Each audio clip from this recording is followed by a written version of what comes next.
السلام علیکم پیارے دوستو، کہانی ملن کے دیپ کی ایک اور نئی قسط کے ساتھ آپ کی خدمت میں حاضر ہیں۔ اگر آپ ہمارے چینل پر نئے ہیں تو چینل کو سبسکرائب کر کے بیل آئیکن کا بٹن دبا دیں تاکہ ہماری ہر کہانی آپ تک بر وقت پہنچتی رہے۔ اور ٹی وی پر خبر آ گئی، مشہور مخیر حضرات کی فہرست میں شامل صنعت کار اور تاجر زکا دراب اور ان کے بھتیجے شکیل دراب، جو پریس یونین کے دفتر میں پریس کانفرنس کرنے کے لیے آئے تھے، 30 مزید افراد کے ساتھ جان بحق ہو گئے، جن میں وکلاء اور میڈیا پرسنز بھی شامل تھے۔ ثنا دراب چلائی، نہیں نہیں، یہ سچ نہیں ہو سکتا، نہیں! سب رونے لگے۔ عطا دراب اچانک گر پڑا اور اس کا ہاتھ دل پر تھا۔ عابد اس کو اٹھا کر ہاسپٹل لے گیا۔ عطا دراب کے تمام کالے کرتوت اس کے پیارے بھائی اور اس کے بیٹے کی موت کے ساتھ اس کے سامنے آ گئے۔ سیالکوٹی واقعی اپنے دشمنوں کے ساتھ اتحادیوں کے لیے بھی خطرناک ثابت ہو رہا تھا۔ 7 دن کے بعد عابد عطا دراب کے کمرے میں صوفے پر بیٹھا تھا۔ عطا دراب کو اس دن ہاسپٹل سے گھر منتقل کرنے کا پروگرام بنایا گیا تھا۔ عطا دراب کو اب متعدد مسائل درپیش تھے۔ شکیل اور زکا دراب کو ان کی ٹیم کے ساتھ سپرد خاک کیا گیا جو اس دھماکے میں جان بحق ہوئے۔ دراب فیملی سے تعزیت کے لیے بہت سے لوگ آئے، لیکن زارا اور عابد کے علاوہ فیملی میں کوئی بھی حواس میں نہیں تھا۔ ثنا دراب اپنے کمرے میں گھنٹوں تک اپنے بیٹے کی تصویر دیکھتی رہتی۔ زارا بھی تھی جو گھر والوں کے کھانے کا خیال رکھتی تھی، کیونکہ ان میں سے بہت سے لوگ کچھ نہیں کھا رہے تھے۔ زارا حاملہ ہونے کی وجہ سے نہ صرف اپنا خیال رکھتی تھی بلکہ وہ اینی کا بھی خیال رکھتی تھی، کیونکہ اینی بھی حاملہ تھی اور اسے بہت زیادہ دیکھ بھال کی ضرورت تھی۔ عابد اپنی بیوی کا خود سے خیال رکھے ہوئے تھا۔ نوشی بھی اپنے ہوش حواس میں نہیں تھی۔ اینی کے شوہر، ان کی بیٹیوں نے اور بچوں اپنے مہمانوں کی دیکھ بھال میں بہت مثبت کردار ادا کیا۔ عابد زکا دراب کی موت کے بعد کاروباری معاملات کی دیکھ بھال کر رہا تھا، کیونکہ عطا دراب نے شکیل کا نام دینے کے بجائے عابد کے نام پر قانونی پاور آف اٹارنی ٹرانسفر کر دی تھی، جو زیادہ حیران کن تھی، کیونکہ عطا دراب نے کبھی شکیل پر بھروسہ نہیں کیا تھا۔ وہ عابد پر بہت اعتماد کرتے تھے۔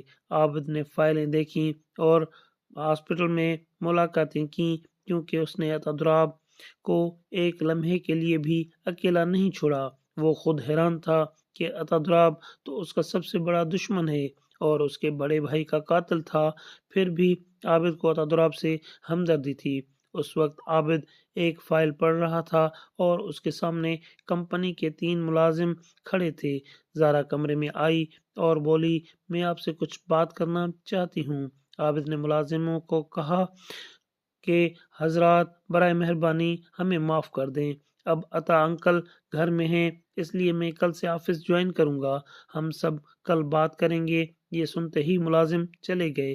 زارا نے کہا، میں ناہید کو یہاں لانا چاہتی ہوں۔ عابد نے اس کی طرف دیکھتے ہوئے کہا، تم یہ کیوں چاہتی ہو؟ زارا نے کہا، وہ حاملہ ہے اور اسے دیکھ بھال کی ضرورت ہے۔ عابد نے کہا، اگر تمہیں لگتا ہے کہ یہ زارا نے مجھے سب معلوم ہے، ابھی میں اسے یہاں چاہتی ہوں، پلیز اسے خود لے آؤ یا کسی کو بھیج دو۔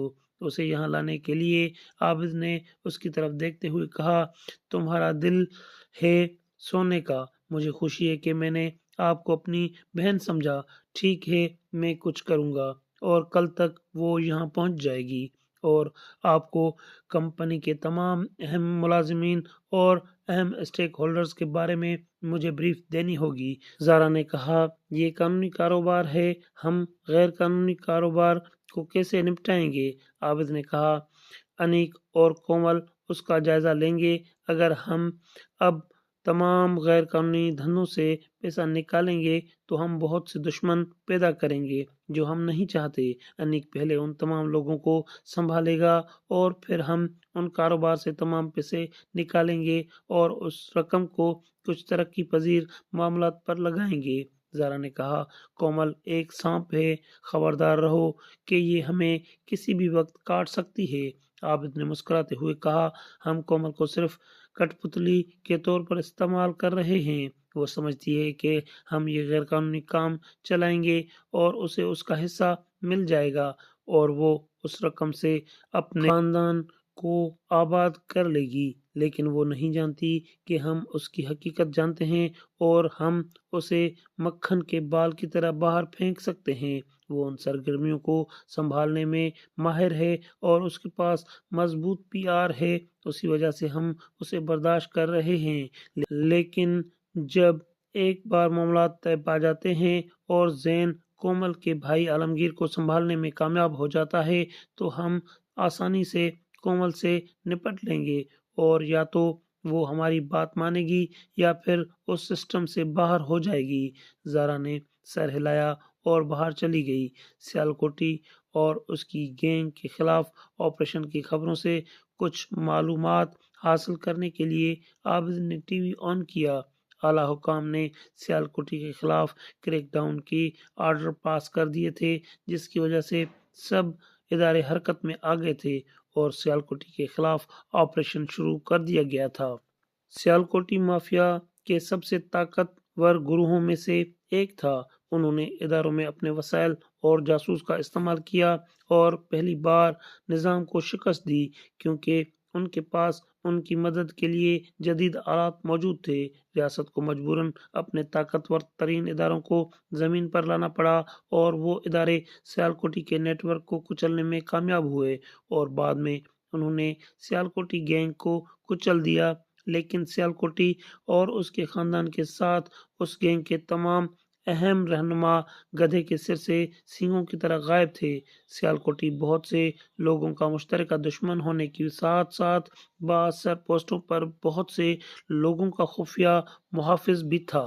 وہ ان لوگوں کو مسلسل استعمال کر رہا تھا اور پکڑے جانے سے بچ رہا تھا۔ سسٹم میں بہت سے لوگ اسے مارنا چاہتے تھے، لیکن بہت سے لوگ اسے زندہ چاہتے تھے۔ جو لوگ اسے مردہ چاہتے تھے وہ اس کے پرانے دشمن تھے جن کے راز سیالکوٹی کے ہاتھ میں تھے، جبکہ چند ایماندار افسران تھے جو سیالکوٹی کو زندہ اور سلاخوں کے پیچھے چاہتے تھے تاکہ آنے والی نسلوں کے لیے ایک مثال قائم کی جا سکے۔ عابد اور اس کے دوستوں نے 2 دن پہلے گروپ چیٹ کیا تھا۔ چیٹ کا آغاز زارا نے کیا تھا اور وہ سب اس چیٹ میں حصہ لے رہے تھے۔ عابد نے کہا مجھے ابھی تک یقین نہیں آ رہا کہ شکیل مر گیا ہے۔ زین نے کہا حالانکہ میں بھی ان سے بدلہ لینا چاہتا تھا، لیکن اب میں کیا بدلہ لوں؟ قدرت نے اس سے بڑا بدلہ لے لیا۔ انیک نے کہا مجھے زکا دراب کبھی پسند نہیں تھا، لیکن میں نے کبھی سوچا بھی نہیں تھا کہ ان جیسا نالائق آدمی اس طرح ختم ہو جائے گا۔ صوفیہ نے کہا میں کبھی خوش نہیں تھی کہ میں ان کی بیوی ہوں، لیکن پھر بھی ان کی موت کی خبر سن کر مجھے دکھ ہوا ہے۔ عابد نے کہا میں نے کبھی نہیں سوچا تھا کہ میرے بھائی کا قاتل میرا سسر بن جائے گا اور میں اس طرح اس کا خیال رکھوں گا۔ انیک نے کہا اب ہمیں پہلے سیالکوٹی کو ڈھونڈنا ہے اور اسے جلد از جلد ختم کرنا ہے۔ زین نے کہا مسئلہ یہ ہے کہ ہمارے پاس اس کے بارے میں کوئی نشان نہیں ہے۔ عابد نے کہا ہمیں انتظار کرنا پڑے گا کیونکہ وہ کسی دن باہر آئے گا۔ صوفیہ نے کہا عابد اب آپ عطادراب خاندان کے سربراہی کر رہے ہیں، آپ کو اداروں پر دباؤ ڈالنا چاہیے۔ عابد نے کہا میں اس دباؤ کو بڑھانے کی کوشش کر رہا ہوں، لیکن کچھ شعبے ایسے ہیں جہاں یہ ادارے بھی بے بس ہو جاتے ہیں۔ زین نے کہا یار اب ہماری توجہ صورتحال کو مستحکم کرنے پر مرکوز کرنی چاہیے اور اداروں کو سیالکوٹی کو سنبھالنے دو۔ زین کی رائے سے سب لوگوں نے اتفاق کیا اور اس گروپ چیٹ کا اختتام کر دیا۔ کچھ دیر کے بعد انیک اور کومل اپنی آفس میں اکیلے تھے۔ انیک کومل کے برابر میں بیٹھا ہوا تھا اور کومل سے کہنے لگا کوئی نہیں کہہ سکتا کہ تم نے اپنے شوہر کو کچھ دن پہلے کھویا ہے۔ کومل نے مسکراتے ہوئے کہا جس دن سے میں تم سے ملی ہوں زکا دراب میری زندگی سے چلا گیا تھا، میری زندگی میں صرف تم ہی رہ گئے۔ انیک نے کہا